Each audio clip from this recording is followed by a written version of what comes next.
Is withdrawin na natin tong points natin kay Popo sa pagla-live po natin. Ayan, let's withdraw. Ayan, meron po tayong $17.77.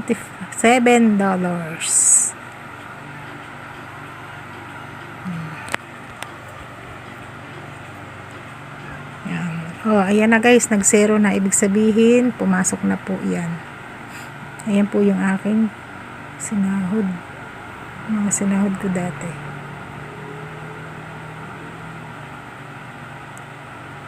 Ayan na guys, dumating na guys. So, okay na. Ngayon po ay i-check natin sa GCash kung nakapasok na. Ayan na guys.